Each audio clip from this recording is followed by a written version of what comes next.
Most of the hardware used in the iCON site Excavator solution is actually quite well known and are used in other machine control solutions as well, such as the stick sensor here.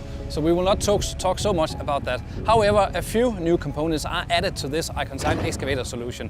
And Anders, could you put a few words on the new hardware items that are developed for this solution? Yep, sure. We've got these 4 new devices that are developed for the solution. One of them is familiar for many of us already, but let's start with the brain. The smart junction box. This is a brain in the 2D system. So we connect the camber system here from the sensors, and we also connect the GNSS receiver with automotive Ethernet.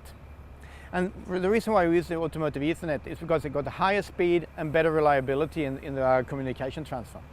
So this is the brain. Then together with the brain, we have the ICG 100, which is the GNSS receiver. It's a dual GNSS with all the intelligence in here.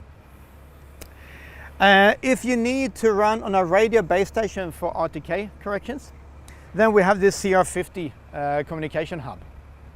It is also supplied with a SIM card slot, because sometimes if you go to rough conditions for RTK, for example, and you need the end chip instead, you can run the SIM card in this device instead. But in most of the applications, I really believe that you will run the CC80 tablet with its internal SIM card slot.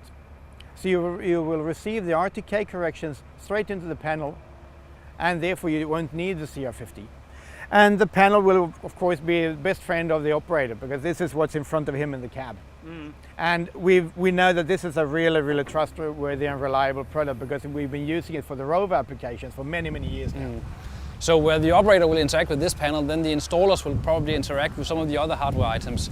How would you install these if you were to install them on an excavator like this one? Well, I would install them slightly similar to any other of the excavator solutions, but we just made them smaller, so they will fit also in smaller machines.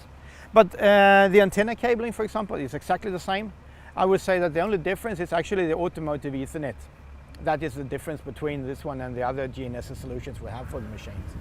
But it means that even though that this is a new solution, if you're used to installing our equipment, then you can also for sure install these items. Yeah, it's dead easy. That's it. Cool, thank you very much. And thank you for your time, Anders, for demonstrating these hardware items. Thank you. No worries, thank you.